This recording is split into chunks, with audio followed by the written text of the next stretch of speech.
ní ẹni tó ṣẹ̀ gan ẹni kó ṣe sọ́ọ̀rì àbí kò ní lè ṣe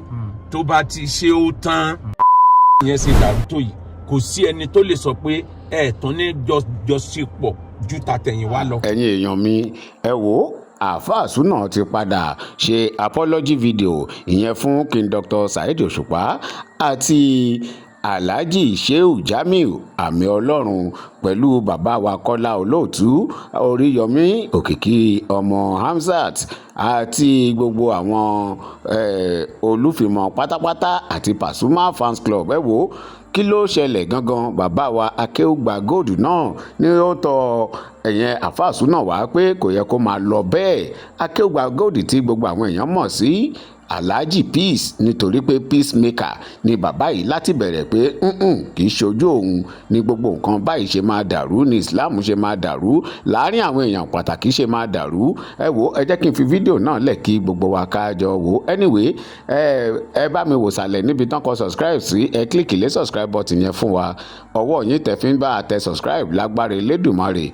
ẹ ò ní fi gba lẹ́tà ìbànújẹ́ bẹ́ẹ̀ lẹ ò ní fi gbé ọmọ sin o. A'udhu billahi minash shaitani rajim bismillahir rahmanir rahim.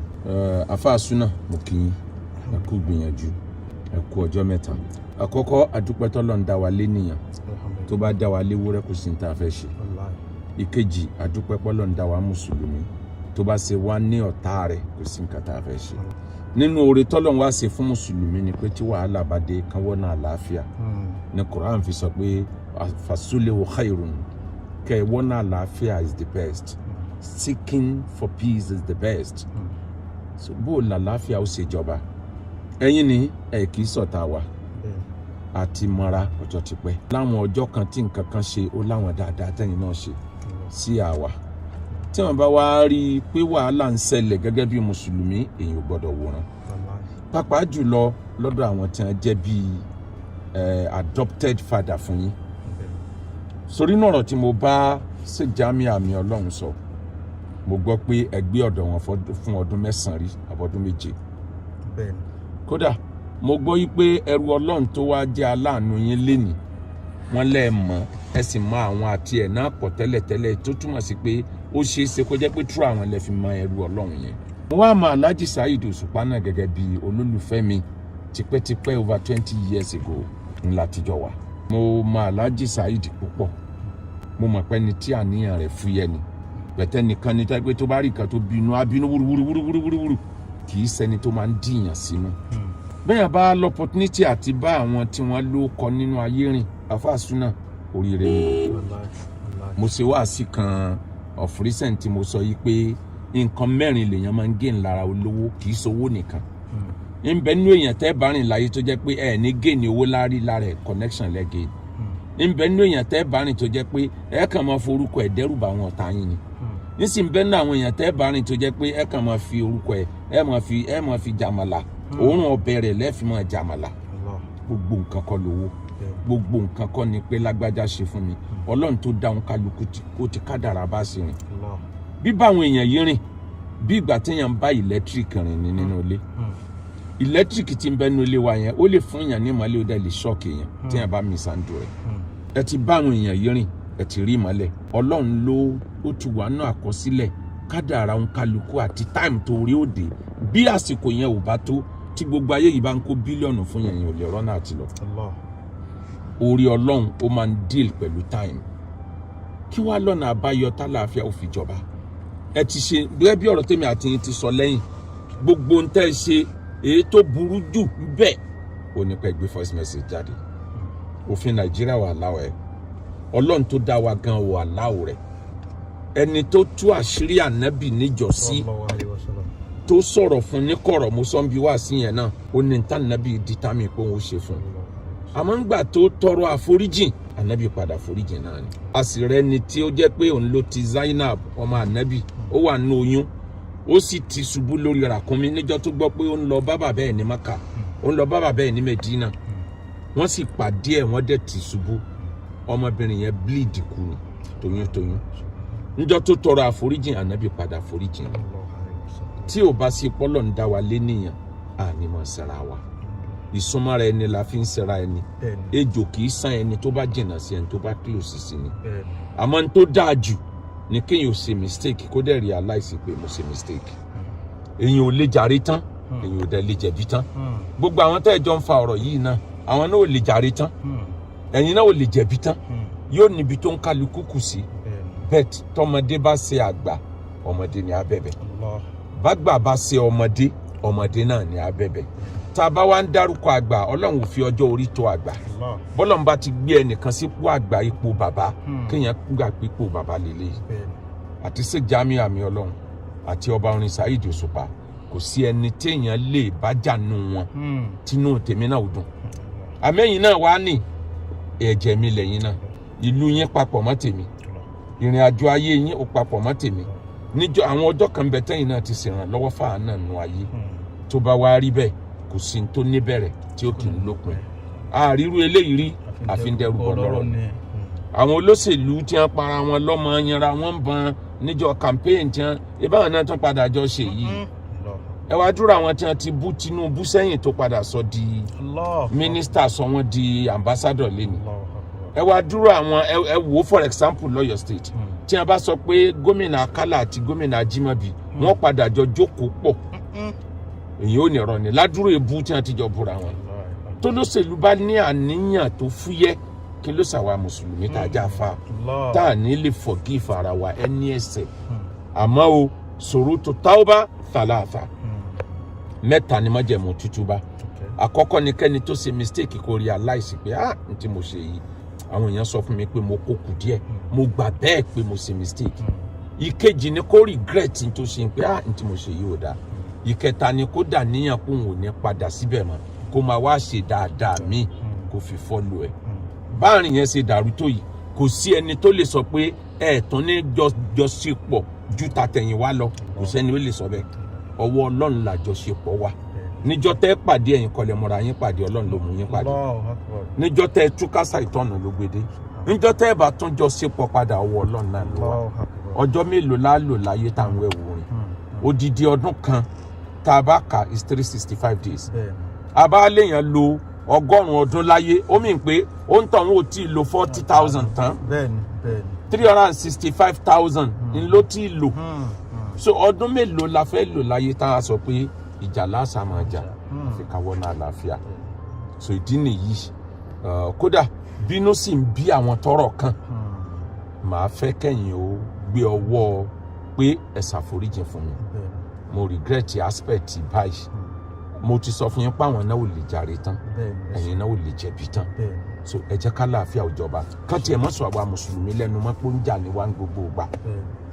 bó ṣe jẹ́ nìyẹn. ẹ ṣé mo dúpẹ́ bá mi ẹ pẹ́ fún wa Ọlọ́run jẹ́ ká rí yín pẹ́ ṣe é rí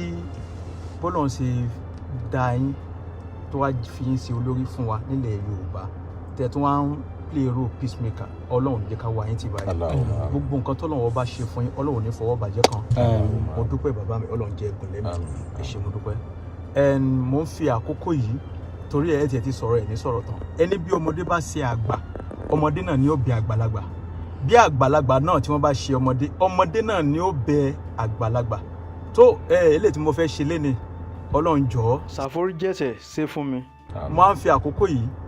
mo fi ń bẹ gbogbo ọmọ Nàìjíríà jákèjádò gbogbo àgbáláyé ẹ foríjì mi mo wá ń bẹ Alhaji wa King Dr. Saheed Òṣùpá Olúfimọ Mátàgbà mọ́lẹ̀ ẹ mọ̀ pé ọmọ yín ni mo jẹ́ ẹ mọ̀ tinú tẹ̀yìn pé ọmọ yín ni mo jẹ́ ẹ jọ̀ọ́ ẹ foríjì mi mo ń fi àkókò yìí tún bẹ gbogbo Olúfimọ jákèjádò gbogbo àgbáńlá ayé gbogbo ohun tó ṣẹlẹ̀ kò dùn mí náà nú ṣùgbọ́n gbogbo ẹ̀dá ò lè rìn kó rí ọmọ mi kò sí ní tó kọjá àkọọ́lẹ̀ ti kù àkọọ́lẹ̀ aburú kò ní kò lè wa lórí ẹ dákun ẹ foríjì mi nítorí Ọlọ́run àti tànábì sallallahu alayhi wa sallam mo tún wá ń fi àkókò yìí bẹ Sheikh Jamiu Ajadi Sunusi àmì Ọlọ́run lóòtítọ́ lọ́jọ́ orí mo jù yín lọ sọ pé ipò àgbàlẹ́wà Ọlọ́run ló gbé yín sípò bàbá lè jẹ́ fún mi bàbá ipò bàbá lẹ wà torí pé bàbá náà ni mo máa ń pè yín tipẹ́tipẹ́ ẹ foríjì mi nítorí Ọlọ́run àti tànábì mo tún wá ń fi àkókò yìí mo tún túbà mo ń tọrọ àforíjì lọ́wọ́ bàbá wa Kọ́lá Olóòtú ọmọ Àdábánijà lẹ́ẹ̀kan sí bàbá tó káwọn ti foríjì mi mo tún wá ń tọrọ àforíjì lẹ́ẹ̀kan sí bá a sọ̀rọ̀ lẹ Yorùbá bẹ́ẹ̀ ni bàbá mi ẹ foríjì mi kọ́lọ́run jẹ́ kẹ́ ẹ gùn lẹ́mìí fún wa mo tún wá ń fi àkókò yìí tọrọ àforíjì lọ́wọ́ Chief Sunday Adéyẹmọ Ìgbòho Òòṣà owó bàbá dá mi bá mi nítorí gbogbo kíbi tí ọ̀rọ̀ yìí ti gbà kó dùn yín tó fi kàn yín tó fi dùn yín ẹ jọ̀ọ́ ẹ foríjì mi nítorí Ọlọ́run àti tànábì. Mo tún wá ń fi àkókò ìtọrọ àforíjì lọ́wọ́ Alhaji Oríyọmí Òkìkí ọmọ Hamzat. Òkìkí. Bẹ́ẹ̀ ni foríjì mi nítorí Ọlọ́run àti tànábì ẹ jọ̀ọ́ ẹ dúpẹ́ lọ́wọ́ yín. Inna Allaha Ghafurur Rahim. Mo tún wá fẹ́ dúpẹ́ lọ́wọ́ bàbá mi Sheikh Sanu Shehu bàbá ṣe gudugudu méje ya mẹ́fà. Mufassiru àgbà fún mi. Bẹ́ẹ̀ ni pípè lọ́tún pípè lósì àfáà súnà mùsùlùmí gbogbo wa báyìí mo dúpẹ́ lọ́wọ́ kọ́lọ̀ jẹ́ kárí yín pẹ́. Bẹ́ẹ̀ ni mo tún dúpẹ́ lọ́wọ́ Sheikh Habib Babalagbaji ẹ ṣé mo dúpẹ́ àti gbogbo àwọn tó pè mí pátápátá jákèjádò gbogbo àgbáńlá ayé ẹ ṣé. Tó ní parí àti ní kókó ẹ ti tọrọ àforíjì. Màá lo ọ̀pá orin kan fún Haji Saheed Òṣùpá. Màá lo ọ̀pá orin kan fún Sheikh Jamiu Àmì Ọlọ́run tí Alhaji Saheed Òṣùpá tí mo fẹ́ lò tí mo dẹ̀ fẹ́ kán tẹ̀lé gẹ́gẹ́ bí ẹni tọ́lọ́run ti gbé sípò àgbà èèyàn àgbà nǹkan mára ni ẹ gba ẹ̀gbin yìí mára ni o torí ibi tẹ́ ń lọ tẹ́ ẹ tí ì dé ibi tẹ́ ń lọ sí pọ̀ o tẹ́ bá lẹ́ẹ̀mọ jùkò lójú ọ̀nà òkú ọ̀tàn kéyìn ò tó débi tẹ́yìn lọ kí ni nǹkan tí mo fẹ́ lò ni pé Saheed Òṣùpá náà ló ti sọ o torí ọ̀rọ̀ Saheed Òṣùpá bí ìgbà tá à mú dictionary ni ó ní ẹni tó ṣẹ̀ gan ẹni kó ṣe sọ́ọ̀rì àbí kò ní lè ṣe tó bá ti ṣe ó tán gbàmígbàmí lè yan gbà wọn ìgbà mẹ́sẹ̀ mẹ́rò ẹni òyìnbó fẹ́ràn ló máa ń lọ sàtìmọ́lé tó bá ti wá sóbà ó máa jáde látìmọ́lé àfàìwá sóbà ó máa pẹ̀lẹ́ wọn bí ọ̀bọ. èmi náà bẹ̀bẹ̀ mo fi àjọṣe wa mo fi bẹ̀ yín mo fi ọ̀rẹ́ yín pàtàkì olólùfẹ́ yín gan àwọn méjì mo fi bẹ̀ yín mo fi Alhaji Pasuma Alhaji wa ọ̀gá ńlá Pasuma mo fi bẹ̀ yín gbogbo ẹbí Olúfìmí àti gbogbo ẹbí ọ̀gá ńlá ẹ má bínú nítorí Ọlọ́run àti Olúfìmí Royal Parliament Olúfìmí Royal Parliament ẹ má bínú mo fi Ọlọ́run bẹ̀ yín nítorí president nítorí ibi tí Alhaji Saheed ń lọ Baba Bariga ẹ má bínú Baba Bariga èèyàn mi pàtàkì ẹ má bínú ẹnì kejì tí mo tún wá fi bẹ̀ yín lẹ́yìn tọ̀gá ńlá mo fi Alhaji Saheed Ìbílẹ̀ mo fi bẹ̀ yín mo fi Alhaji Saheed Ìbílẹ̀ mo fi bẹ̀ yín mo fi bàbá tó bí yín mo fi bẹ̀ yín mo wá fi màmá tó bí yín mo fi bẹ̀ yín gbogbo àwọn yìí mo wá kó gbogbo wọn sábẹ́ Ọlọ́run mo fi wọn bẹ̀ yín ẹ wá rí ti Alhaji wa Fadilatu Sheikh Muhammadu Jamiu Sunusi Àmì Ọlọ́run umbitu anna Rasulallahi awadani wàlá fún ìdárọ̀sù lélà ìmáàmù. ẹnìkan ló bú ya ànábì ó bú bàbá ànábì ọ yàkàyàkà ẹ̀. anna Rasulallahi awadani. ó bú ó ṣe gbogbo ẹ̀ àwọn tí wọ́n bẹ lẹ́gbẹ̀ẹ́ ànábì tí wàá lérí pé ń jọ ọwọ́ bàbá kò sí táwọn ò ní fi ṣe. ọwọ́ ayọ̀ ọlọ́ba Abubakar lẹ́yìn àbí Umar òru lọ́yọ́ débẹ̀ wọn á mú déwájú ànábì ọwọ́ pé ẹni tí ń tijú ló mú lẹ́yìn wá everybody káwó kènyìn pé Umaru lọ́mọ tẹ̀lé débi kò sẹ́ni ó lè fọwọ́ kàn mọ́ gẹ́gẹ́ bí ẹ̀sẹ̀ tijú tèmi náà orin àkọ́kọ́ tẹ́ni ẹ̀ wá kọ òun náà lọ́kọrin bú ànábì òun náà ló wá sọ pé umbitu anna Rasulallahi àwọn yẹn yìí fọ́n mi pé ànábì ti ṣàdéhùn yà fóun o àmọ́ mo mọ̀ pé wàlẹ́ fún inda Rasulillahi ma'mulu. àmọ́ mo mọ̀ pé ànábì kì í gbé èèyàn sẹ́mi lọ títí. wàlẹ́ fún inda Rasulillahi ma'mulu. yóò foríjì run. alan dhaka lẹ́dí àtọ́ka nàfìlàtà. kùrẹ́ánù fi àmọ̀ wá ẹ̀sùn wà tẹ́ fún sí lóun. kùrẹ́ánù fi àmọ̀ wá ìdùn wà tẹ́ fún sí lóun. Sheikh Jamiu Àmì Ọlọ́run gbogbo tí mo kà yìí ó ti yé yín jù bẹ́ẹ̀ lọ ẹ jẹ́ ká fi gbogbo ẹ̀ lé Ọlọ́run lọ́wọ́ àní rísà ìtàn mọ́ gbogbo àgbáyé èmi náà tọrọ àforíjìn lórúkọ àáfàá súnà ẹ jẹ́ kọ́rọ̀ yọ tán ẹ jẹ́ káwọn tí a fẹ́ fi méèkì owó lórí íńtánẹ́ẹ̀tì kan tó wá bò míì lọ Ọlọ́run ṣàánú gbogbo wa o àwọn àtúnṣe tó bá tún kù lẹ́yìn èmi á rí olóyè Sunday Igboho màá rí Àgídìgbò Fresh FM Alhaji Oríyọmí Hamzat màá dẹ̀ rí olóyè Sunday Igboho àwọn méjèèjì yẹn màá wá fà wọ́n mọ́ Alhaji wa Saheed Ìbílẹ̀ kan jẹ́ kọ́rọ̀ yìí ó tán kan ṣiṣẹ́ tó kù lábẹ́ ẹ̀rí tí bàbá wa Alhaji wa Sanusi Àmì Ọlọ́run alhamdulillah onímọ̀ ni wọ́n alaharifu billahi ni wọn àwọn ti gbọ́rọ̀ Ọlọ́run yé jù bẹ́ẹ̀ lọ subhana rabbika rabbil izzati amma yasifun wa salamun alal mursalin walhamdulillah.